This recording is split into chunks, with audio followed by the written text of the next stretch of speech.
lovers of the world, this is Sinta speaking. So I really loved Somi's comeback, but her album felt out of order to me, so I'm here to fix it. Do not get it twisted, I do really like the album and I can hopefully talk more about it in the future, but I just had this itch that I wanted to scratch. You know, it was a pet peeve of mine and I had to get it off my chest. So it's just about the track order of XOXO. I feel like they just missed a huge opportunity to incorporate a narrative in the album with the way they arranged the tracks. I know that K-pop isn't really, concerned too much about the listening experience of a body of work, considering how much they love EPs and like short singles, but I'm different. I respect that kind of stuff and I want to see more of it. Yeah, I'm making this video to propose a new arrangement for the tracks. I also wanted to take this opportunity to talk about Somi's discography to celebrate the release of her first album, which is a pretty important milestone in her growing career. For the Somi stans out there, I'm sure you already know what the deal is, but this is for the besties in the back who don't know anything. If you don't know who Jeon Somi is, she is a K-pop female soloist that rose to fame after participating in the temporary girl group IOI back in 2016. Prior to that, she participated in 16, the JYP survival TV show that was meant to create and promote twice the K-pop girl group. She didn't make it to the final lineup, but she stayed as a trainee for a bit longer, and then she went on to participate in Produce 101, where she finally made it to the lineup of IOI. And they had a really successful run, but it was quite short. 9 months, IOI disbanded, and Somi is by herself once again. Somi would go on to make more television appearances in variety shows, but not really make music of her own. Like, sure, she went on this like TV show called Sister Slam Dunk, where she and other female entertainers train and perform as a girl group called the Unnies. But yeah, she hasn't been releasing music in that time, aside from, I think, promotional stuff and like collabs. So we didn't really know what was the plan for Somi. After ITZY debuted, it was kind of rumored that Somi probably would have been in ITZY if she stayed in JYP.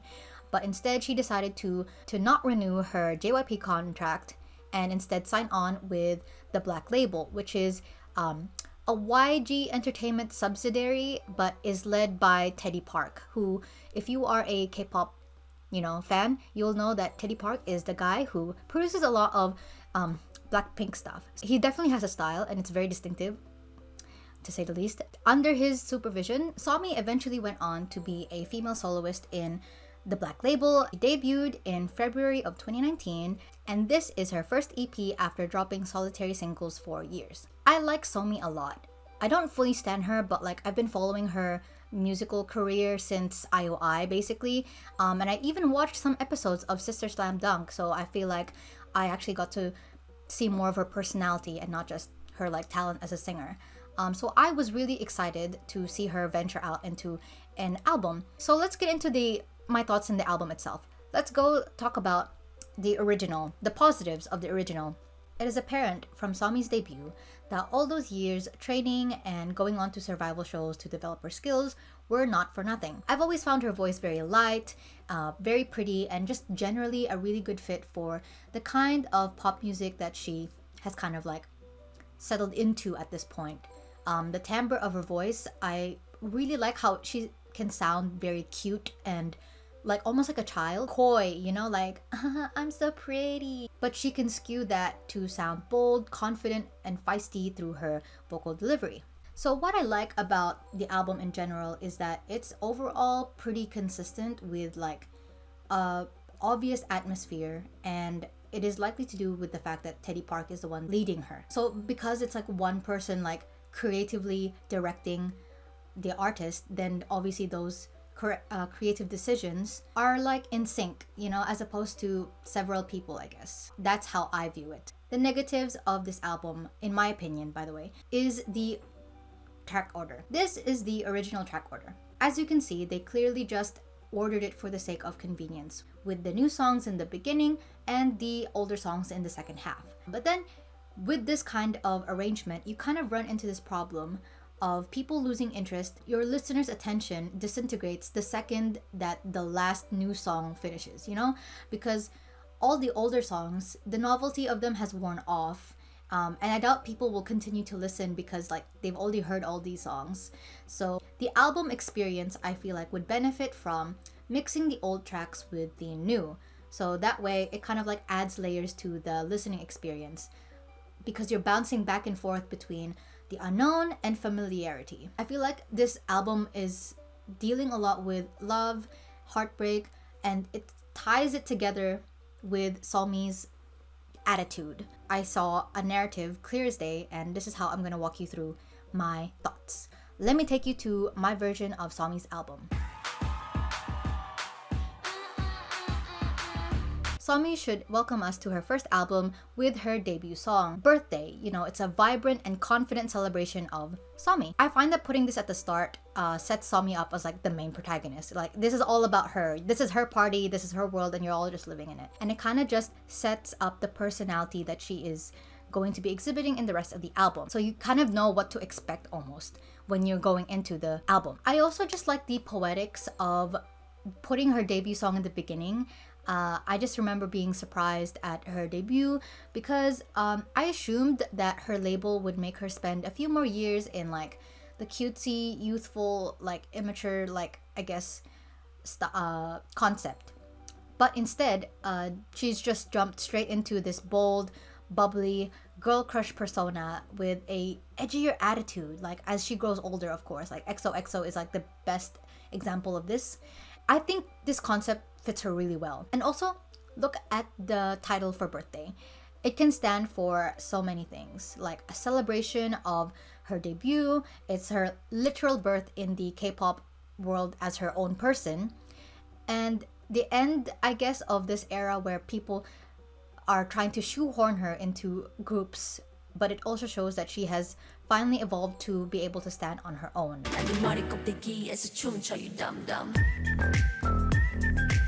And then Birthday would be followed up by Dum Dum. This song is about Solmi having a crush on someone and putting up a front to get them to notice her. So she uses her feminine wiles to woo her crush, and she rejoices when they fall in for her act, hook, line, and sinker. I really love the concept and the structure of the song. I also really like the lyrics. I think it's cool since it revolves around the idea of two personalities, one cute and innocent and the other cunning and intelligent. The drastic change in the chorus really sells that story. While the idea is that she's pretending to be someone she's not to trick her crush to liking her, the song doesn't actually paint her as like an evil seductress, or it doesn't paint her as like a girl trying to like stifle herself for the validation of men. In fact, we as the listeners are basking in her triumph. She has conquered another heart just as she has conquered ours. It leaves us to wonder whether she's calling her crush the Dum Dum, or is she calling us the Dum Dum for falling in this like story that she is saying as well, you know? So I like Dum Dum as the second song because it kind of acts as like the inciting incident for Solmi's story. It shows like the power that she can have, and it also makes it very clear what direction the LP is gonna go to. It's kind of like, yeah, this is gonna be about love and Solmi and her relationship with love. Sweet that we go down low, here we go, so cold. Watermelon is actually my favorite song from the album and is one of the more sensual songs. Sweet, it's sultry, I think it's really catchy. I also really like the R&B-esque vibes that I'm getting from the song. I don't know if you guys feel it too. But this song is basically about Solmi telling us that love is a watermelon. It's hard to open up at first, but once you do, it's like sweet inside and you bask in that reward. So now that Solmi has won over her love interest, she just rejoices in her blooming romance. The hard work that she mentions has borne fruit, if you will. Not watermelon, get it? And she sings about how sweet it is to be with them, but also how sweet she is for them. There's definitely some innuendos bubbling underneath the surface. Like, I'm sure watermelon isn't the only thing that's tasty, but I really like it because this is just another instance of Solmi showing us that she's not the starry-eyed baby that we all met in all those years ago. She has grown up and she is letting the world know that she is a woman who has desires and isn't afraid to act on those desires.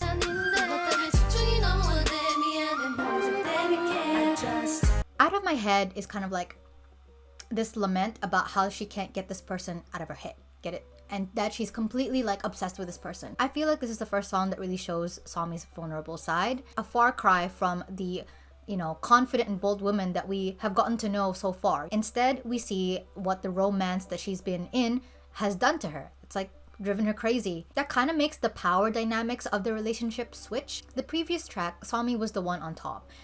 She was the one in charge. She was the one who dictates what love is like, and she's just generally the one who controls the direction of that relationship. But here we see the effects that love has on her. Since this is the 4th track of an 8-song album, it is pretty much the halfway point, and I kind of see it as like the end of Act 1 if like this was a musical, right? All the happier songs have been relegated to like the beginning, so it's easier to witness how the love that Somi has carefully forged deteriorates right in front of us.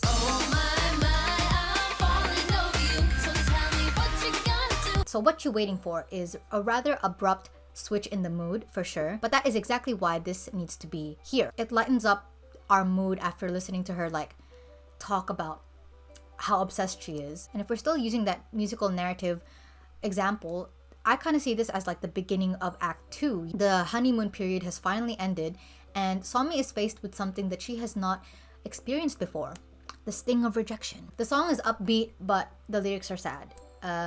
I think the song is kind of like leaning into that tension of will they, won't they. We, alongside Somi, I don't know what's gonna happen. Like, we are waiting for something to happen. We're like literally waiting for the next chapter, like what's gonna happen? Like, are they gonna be together or not? Is he gonna finally stop making her wait, or is she gonna like leave him for something better? Pulling up on you like skirt. Of course I'm a pretty skirt.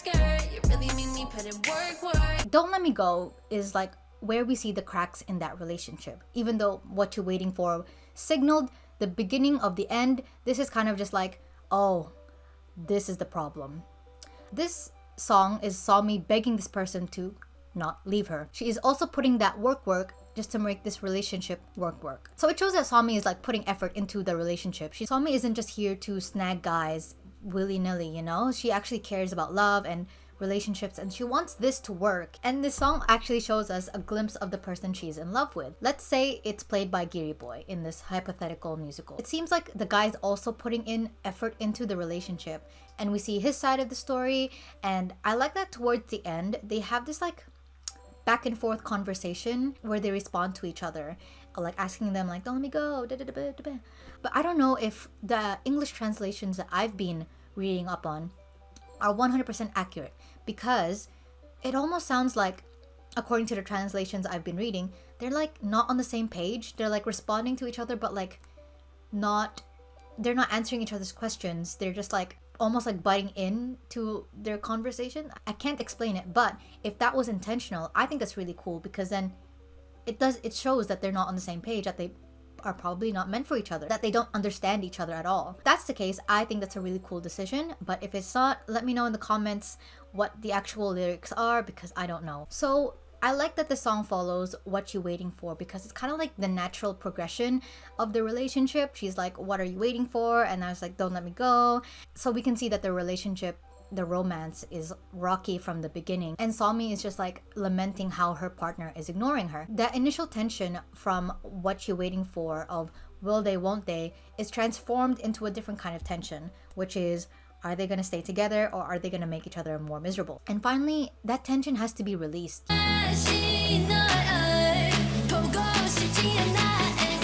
And therefore, I think XOXO is the climax of the story in a lot of ways.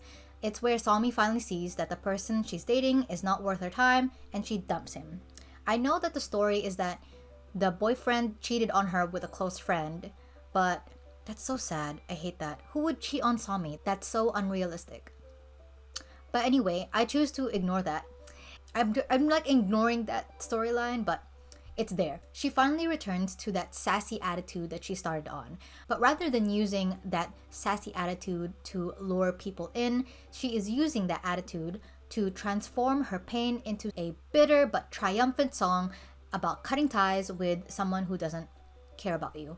So I think XOXO is a good track to end on, because XOXO, like, she's signing off the story, hugs and kisses. She's saying goodbye to the lover. She's saying goodbye to the story, and she's saying goodbye to us as the listeners, because this is the end of the romance, the end of the album.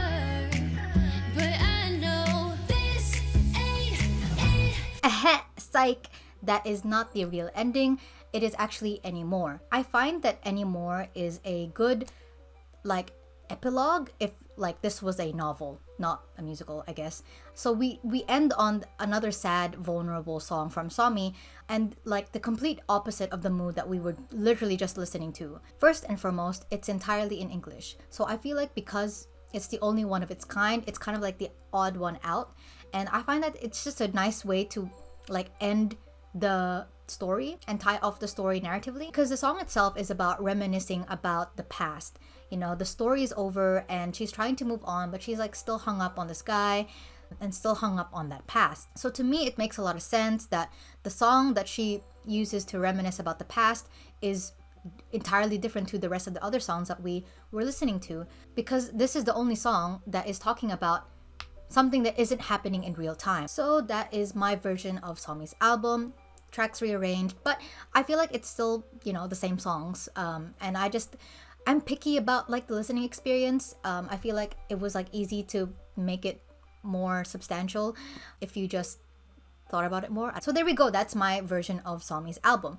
I actually do have a playlist of that order in the description, because that was like where I was trying to move stuff around and like figuring out what the story was narratively. So I'll be keeping that playlist in my Spotify account. You guys can revisit it if you want. And don't forget to stream Somi's new album. Yeah, what did you think of Somi's album? Did you like it? Did you think that the track order was fine? Did you just not notice and I'm just like a picky person? Let me know in the comments below. If you enjoyed this video, please press like. And if you want to see more of my work, you can subscribe. I post every week on Mondays, or at least I try to very hard. My social media links are down in the description, as well as my Ko-fi and Patreon page if you guys want to support my work. I recently added a new tier in Patreon where I send Happy Mail to a certain level of supporter, but we'll see how it goes, because Patreon is apparently looking into getting NFTs and I do not want that. So yeah, I hope that's something you're interested in, and I hope you enjoyed this video. Okay.